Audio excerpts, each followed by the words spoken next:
Namaste, Assalamu alaikum, Shalom, Ni hao, Buenos dias, Hezeche, Aquaba, welcome. What up, though? This is Melange, Cafe Melange. Week numero ocho, session numero uno. And that shine, though. It's bright.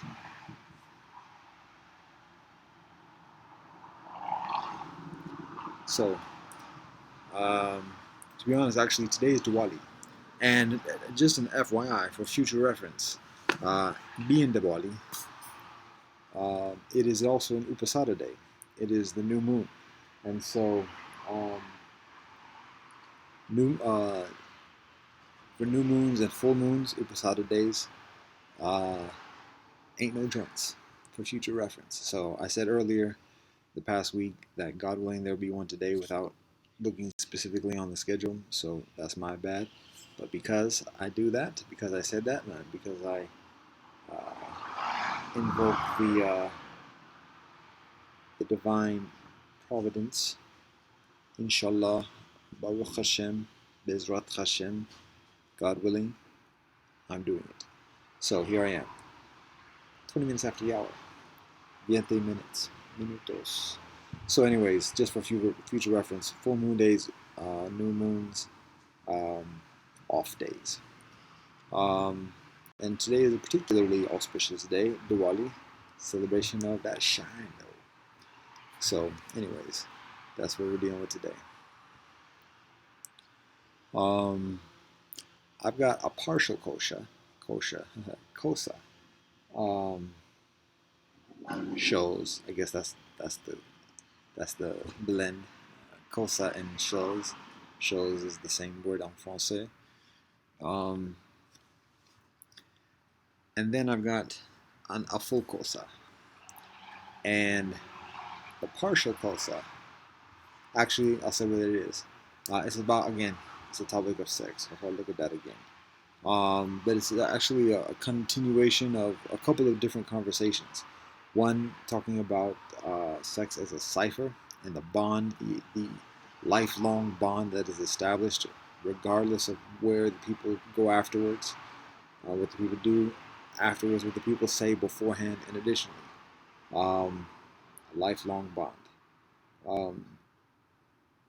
So building from that joint, but then also building from the notion of politics, melange identity, where we place our priorities, politically, economically, socially, religiously, and spiritually, and additionally. So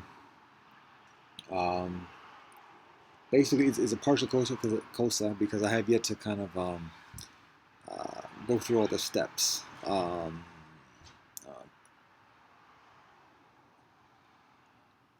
Intellectually or cognitively, to see where it goes, to provide the tangible, beneficial lesson from the consideration. So, having yet done that, what I will do is just share like some notes about the idea of the consideration. And see how full that is. One of the concerns is, obviously, when talking about sex specifically, it's a very sensitive and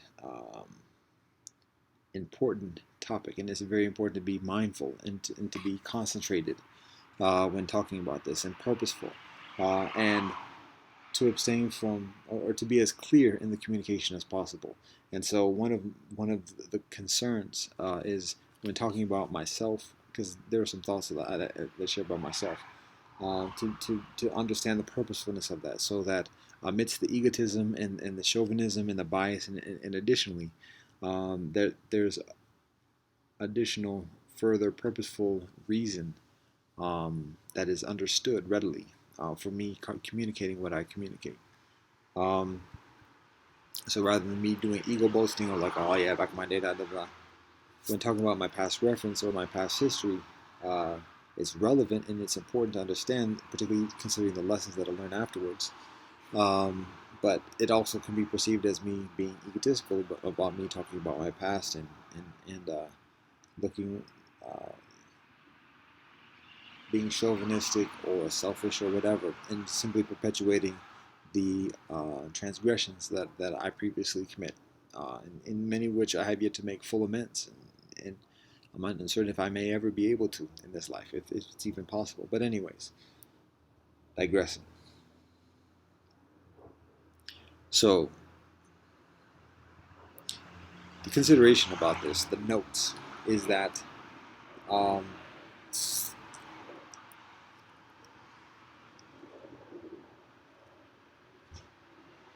how our sexual relationship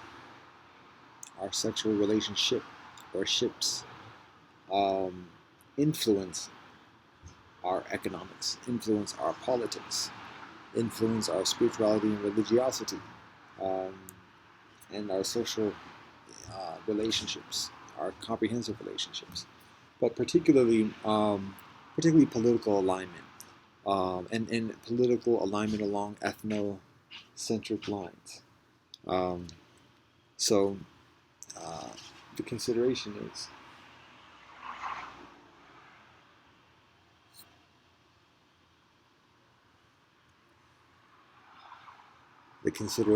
that,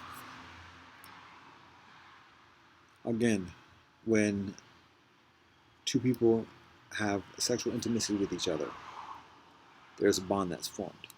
And speaking from first hand occasion, with such, well, there is an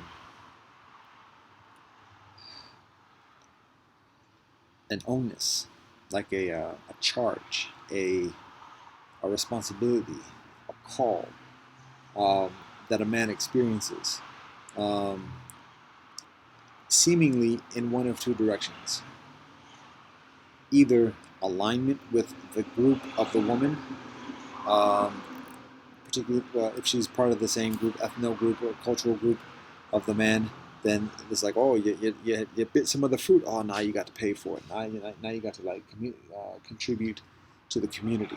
You gotta like own up to that. Um, and so it's a matter of like, okay, he's pledging allegiance. Like he's like, all right, he's in it. He's in the game now. So he's got to like abide by that, and all of the hierarchies and everything else that come with that. Or the second one is he's a transgressor.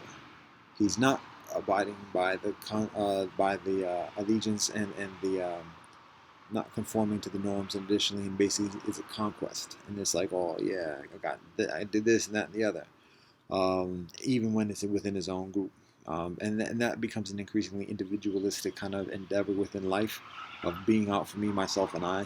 But those seem to be like, and like I said, it's a little bit. I have to do some additional concentration about that.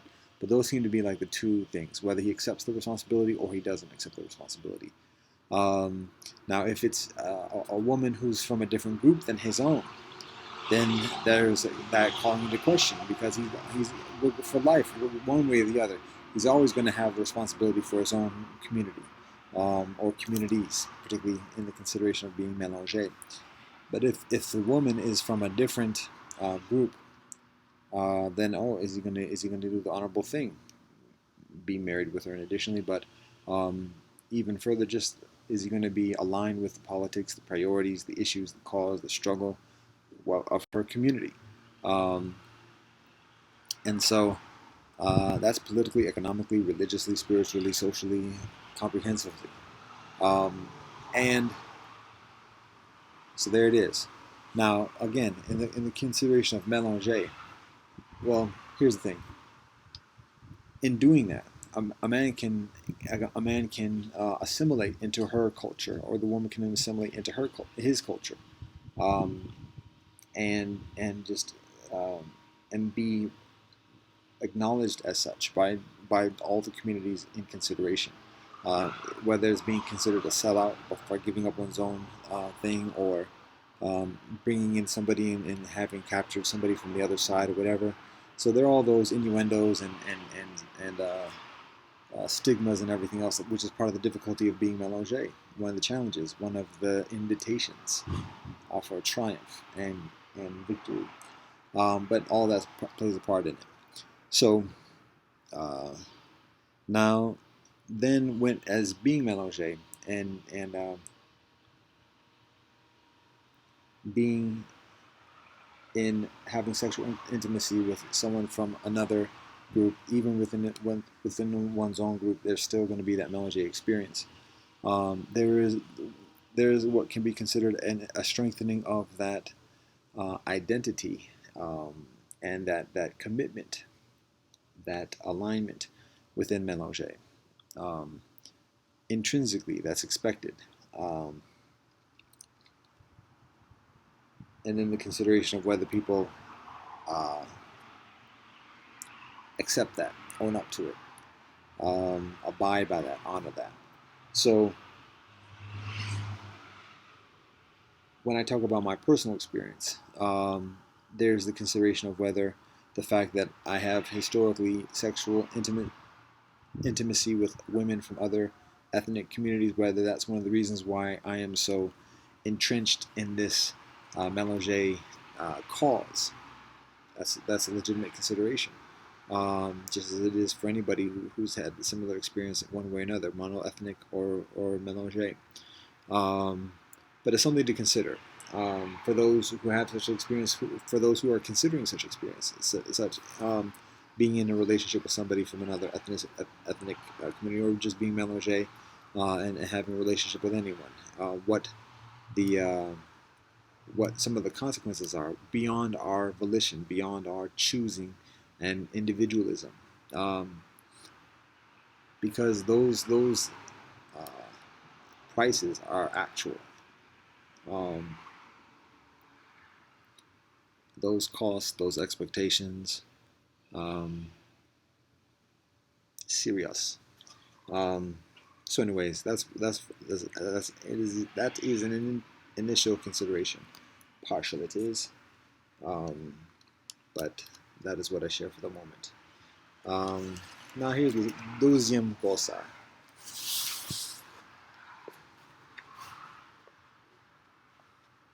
So I talk about principles, ethics, specifically I emphasize honesty, sobriety, veganism, marital fidelity, and ethical economics. These ain't just things I'm making up. These ain't things like, oh, that seems nice. Oh, yeah, let's write that down. No, these come from places. And this comes from years of study, decades of study, and then further affirmation from other people who've done similar work. And so, what I got right here is an articulation of these principles. So, the work I do in spiritual diplomacy focuses on teaching specifically from the tradition of Israel, Hinduism, Buddhism, Christianity, Islam, and Taoism. And so that includes continual studies of Torah, Bhagavad Gita, Digha Nikaya and Dhammapada, Gospels, Quran, and Tao Te Ching. And so there are teachings within each of these holy scriptures that speak to that experience of honesty, sobriety, veganism, marital fidelity, and ethical economics. Um, and there are teachings from additional traditions that are included on that sheet that I have in my hand. Additional traditions including, I guess actually, to be honest, the only additional tradition on here is Jainism. But that's just because that's the extent of my readily available and discernible studies at the moment. We can look at the Baha'i tradition, we can look at Sikh tradition, and additionally, and see these same principles emphasized. Some of these, like honesty, that seems to be a no-brainer. But then marital fidelity, what does that mean? Still taught and emphasized, even again within Baha'i and Sikh tradition. abstinence from intoxicants, sobriety, Sikhi and Baha'i tradition explicitly communicated. Um, but then, well, yeah, my point is not to get into the whole discourse about these, but um, some people might want to argue and disagree about, oh no, it says we can do this, we can do that, we can do that. In certain traditions, it is there are multiple teachings, and there are certain teachings that are emphasized. There are certain teachings that are subtle, um, particularly with the consideration of the temporal readiness of the recipients of the teachings. And that's something that's articulated within our spiritual traditions of earth as well. People being unready for it, and so a little bit of a hint uh, for those who are ready for it, and then saying eventually. Uh, so, anyways, what I'll do here is just read these out, and I got things to do. So, so important I am. I was trying to give like an introduction to each of these joints, but I just gave like a general introduction. So we'll see. I'll read it, um, and then I'll go back and then share some comments to see much available time. I'm trying to keep this under the next 10 minutes or so. Alright, into this for 15. Alright, here we go. First one is from the Kuddhadanta Sutta, from the Digha Nikaya of Buddhist tradition. This is what it says. When a man with a trusting heart takes upon himself the precepts, abstinence from destroying life, abstinence from taking what has not been given, abstinence from evil conduct in respect of lusts, abstinence from lying words, abstinence from strong, intoxicating, maddening drinks, the root of carelessness, that is a better sacrifice. That is a sacrifice better than open largesse, better than a perpetual alms, better than the gift of dwelling places, better than accepting guidance. The next one is from Shmot of the Torah, from Israel tradition. You should not murder. You should not commit adultery. You should not steal. You should not bear false witness against your neighbor. You should not covet your neighbor's house. You should not covet your neighbor's wife, his manservant, his maidservant, his ox, his donkey, or whatever belongs to your neighbor. The next is from the Anivratas of Jain tradition. Ahimsa, non-violence. Satya, truth. Asetya, non-stealing. Brahmacharya, chastity. Aparigraha, non-possessiveness. And the next one is from Patanjali Yamas of Hindu tradition. Ahimsa, non-violence. Satya, truth. Asetya, non-stealing. Brahmacharya, chastity. Aparigraha, non-possessiveness. The next is from the Gospel of Matthew, from the Gospels, from Christian tradition. Just then a man came up to Jesus and asked, Teacher, what benevolent thing must I do to get eternal life? Why do you ask me what is benevolent? Jesus replied. There is only one who is benevolent. If you want to enter life, keep the commandments. Which ones? He inquired. Jesus replied, You should not murder, you should not commit adultery, you should not steal, you should not give false testimony, honor your far and more, and love your neighbor as yourself. The next one is from Surah al-Bani Israel of the Quran of Islamic tradition. Kill not your children for fear of want. We shall provide sustenance for them as well as for you. Verily, the killing of them is a great sin. Nor come nigh to adultery, for it is a shameful deed, and an evil opening the road to other evils. Nor take life, which Allah has made sacred, except for just cause. And if anyone is slain wrongfully, we have given his heir authority to demand qisas, or to forgive. But let him not exceed bounds in the matter of taking life, for he is held by the law. Come not nigh to the orphan's property except to improve it until he attains the age of full strength, and fulfill every engagement, for every engagement will be inquired into on the day of reckoning. Give full measure when ye measure, and weigh with a balance that is straight. That is the most fitting and the most advantageous in the final determination. And pursue not that of which thou hast no knowledge, for every act of hearing or of seeing or of feeling in the heart will be inquired into on the day of reckoning. Nor walk on the earth with insolence, for thou cannot rend the earth asunder, nor reach the mountains in height. The next is from the Brahmajala Sutta of the Digha Nikaya of Buddhist tradition. Having abandoned the destruction of life, the recluse Gautama abstains from the destruction of life. He has laid aside the rod and the sword, and dwells conscientious, full of kindness, compassionate for the welfare of all living beings. It is in this way, bhikshus, that the worldling would speak when speaking in honor of the Tathagata. Or you might say, having abandoned taking what is not given, the recluse Gotama abstains from taking what is not given. Accepting and expecting only what is given, he dwells in honesty and rectitude of heart. Or you might say, having abandoned unchaste living, the recluse Gotama lives the life of chastity. He dwells remote from women and abstains from the vulgar practice of sexual intercourse. Or you might say, having abandoned false speech, the recluse Gotama abstains from falsehood. He speaks only the truth. He lives devoted to truth, trustworthy and reliable. He does not deceive anyone in the world. Or we might say, having abandoned slander, the recluse Gotama abstains from slander. He does not repeat elsewhere what he has heard here, in order to divide others from the people here. Nor does he repeat here what he has heard elsewhere, in order to divide these from the people there. Thus he is a reconciler of those who are divided and a promoter of friendships.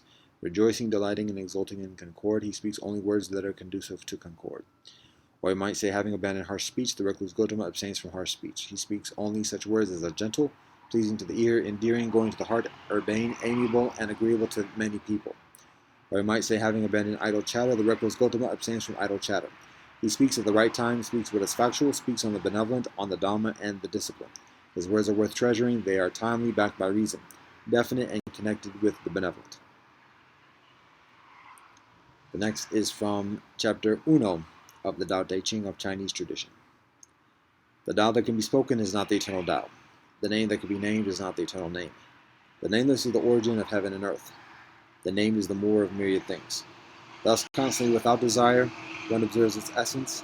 Constantly with desire, one observes its manifestations. These two emerge together, but differ in name. The unity is said to be the mystery. Mystery of mysteries, the door to all wonders.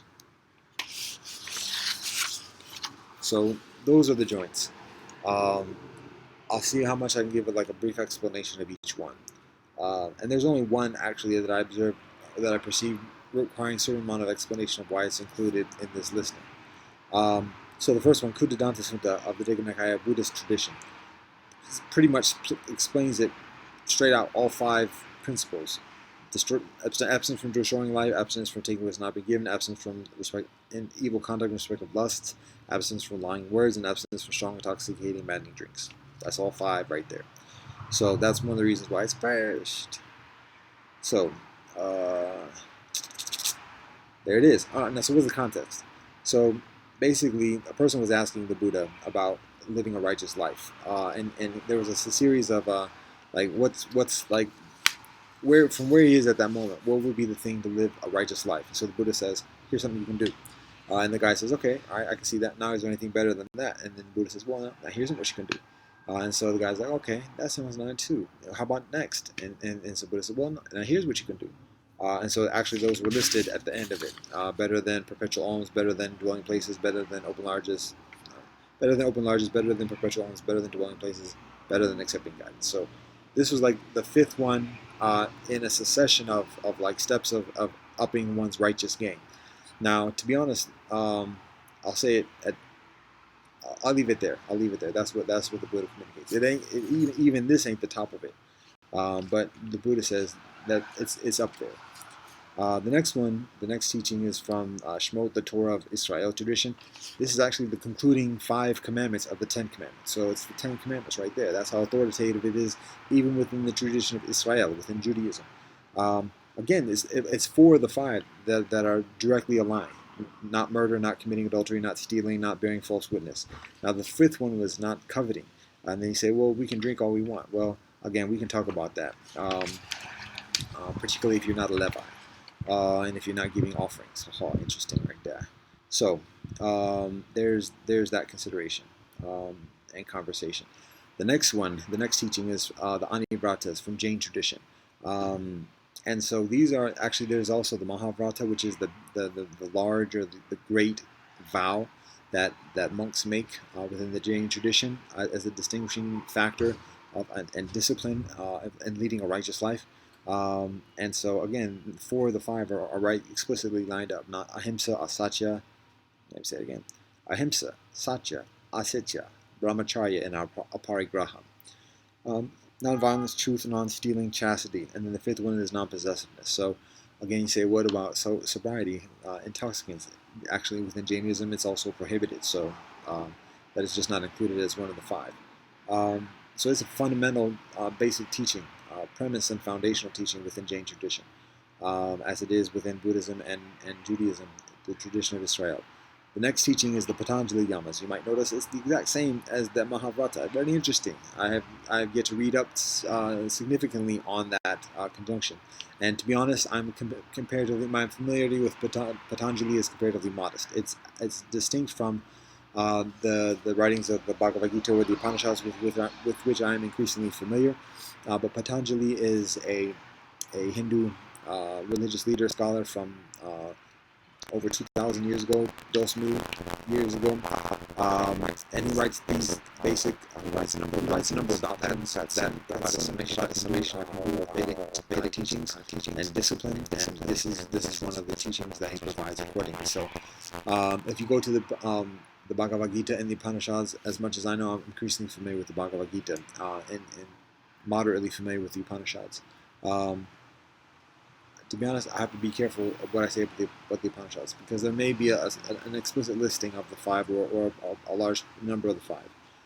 But in the Bhagavad Gita, there are teachings along those lines, but there's an absence of like a list of a doctrinal list of do's and don'ts per se that articulate this succinctly in one kind of easily digestible passage. So I share the Patanjali Yamas. The next teaching is from Matthew, the Gospels of Christian tradition. Again, it's explicitly listed the four of the five: not murder, not commit adultery, not steal, not give false testimony. Then it adds honor your father more and love your neighbor as yourself. So right there, Jesus is referencing those four commandments that I just mentioned from the Ten Commandments from the Torah. And then also adding honor your father more and love your neighbor as yourself. Now you can seriously say, oh, wait a minute, I know you do drink wine on communion and this and the other, haha. We can talk about that too. We can talk about what Paul says about drinking wine, according to my best recollection. And we can talk about what comes out of a man. So, anyways, particularly when he drinks. There's that. The next teaching is from Surah Al-Bani Israel, which is from the Quran of Islam. And now this is interesting because, again, within the Quran there are teachings that are very direct and explicit along each of these lines. Honesty, sobriety, veganism. We can talk about veganism. Probably Islam, out of all the traditions, is probably the least.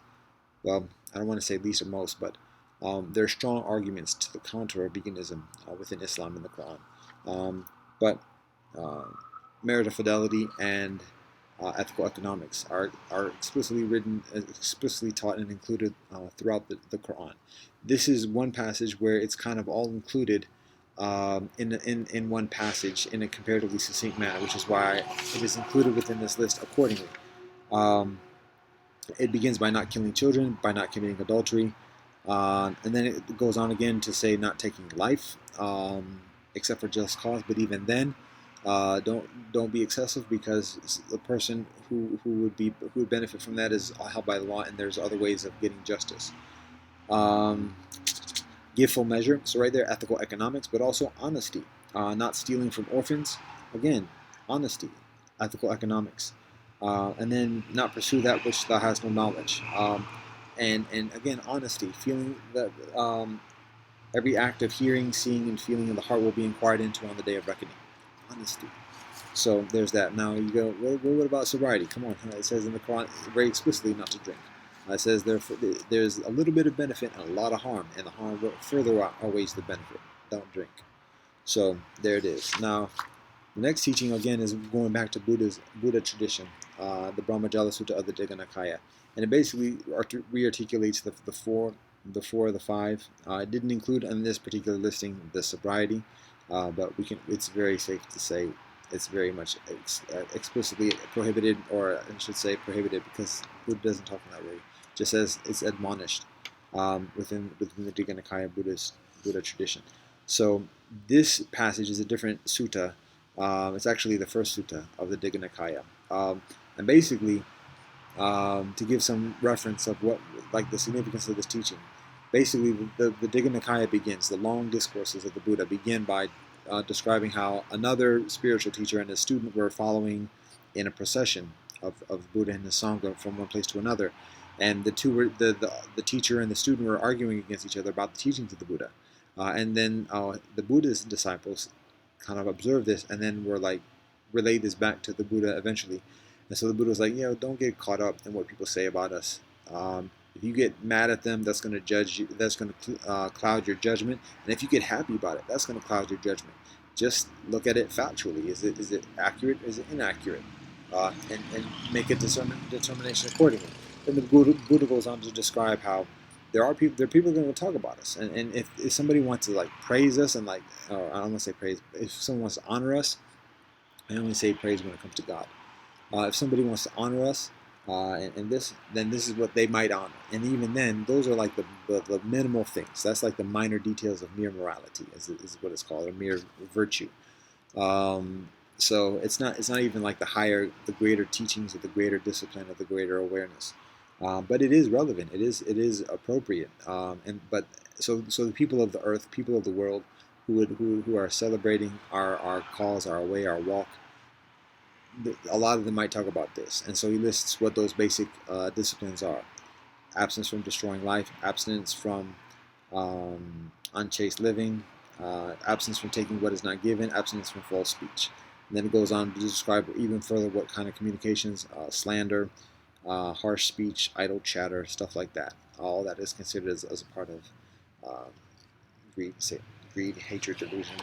So, anyways, that's what the elongated passage is here. And then the concluding teaching is from the Tao Te Ching. And this is probably the one that requires the first amount the furthest amount of these of explanation. It doesn't say anywhere about not drinking and not killing and not stealing and not lying and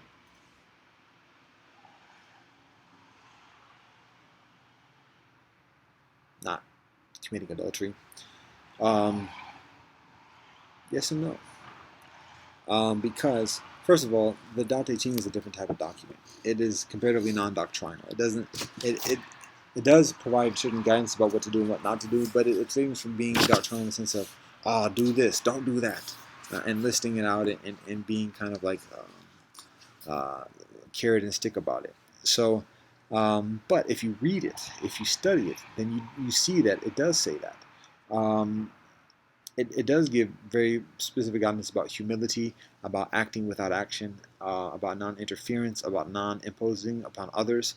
But ultimately, it's all about finding harmony with the way, and with the way that includes the others around us, the world around us. So, um, just by it being last, this might be saying this is what other people are doing.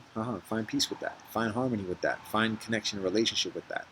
It's actually the Tao Te Ching in Taoism is very native. It has a very strong native wisdom. If people are familiar with native traditions here on Turtle Island, on this side of Turtle Island, um, about relationship, the circle, the medicine wheel, the sacred hoop, and additionally, a lot of that can be found. Those concepts and that wisdom can be found in the Tao Te Ching as well.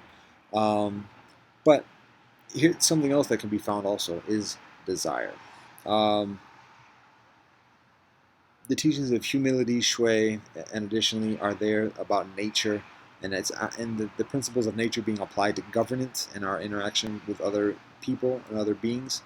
But I share this first chapter, chapter numero uno, because without another chapter that explicitly talks to the discipline of uh, honesty, sobriety, veganism, marital fidelity, and ethical economics, what I share is the basic um, message that leads to that from the Tao Te Ching.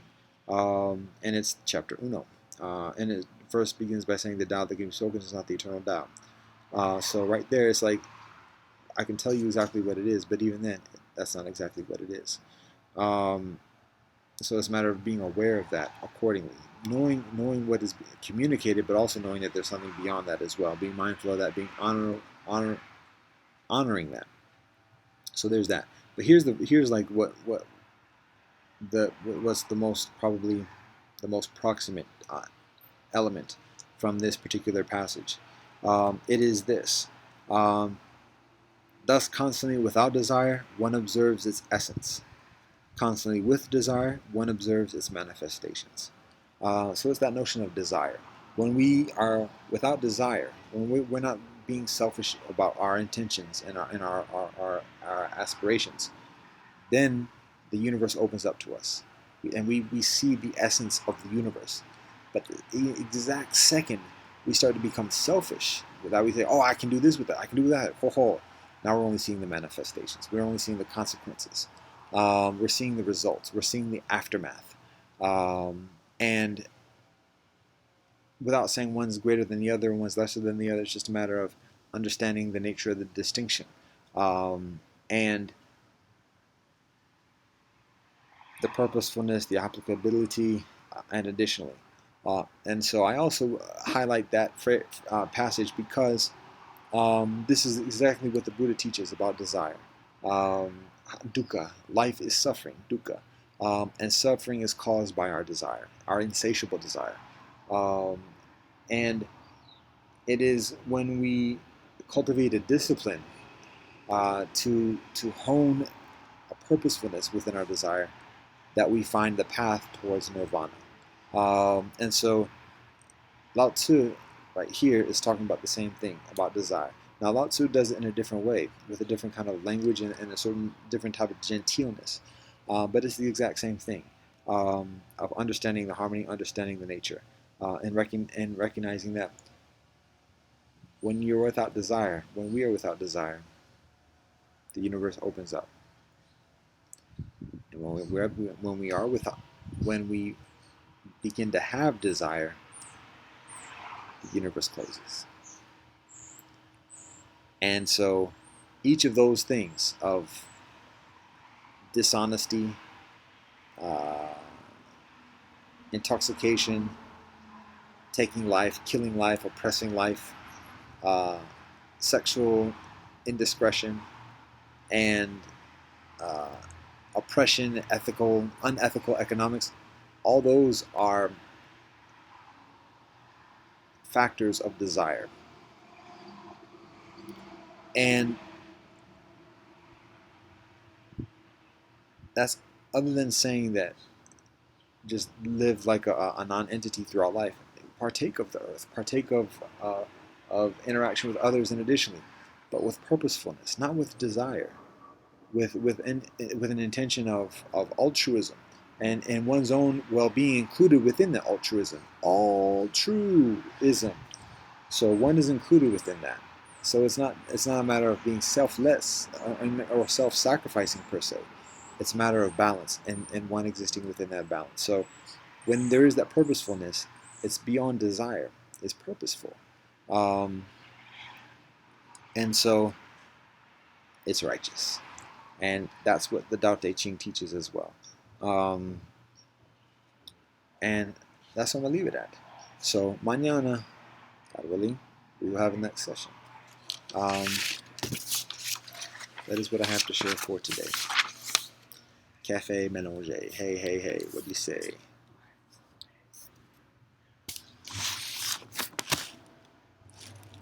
Namaste. Assalamu alaikum. Shalom. Zaijen. Adios. Te Jacquees. Sempre na asamugo. Kilik Ofred. One love. And peace.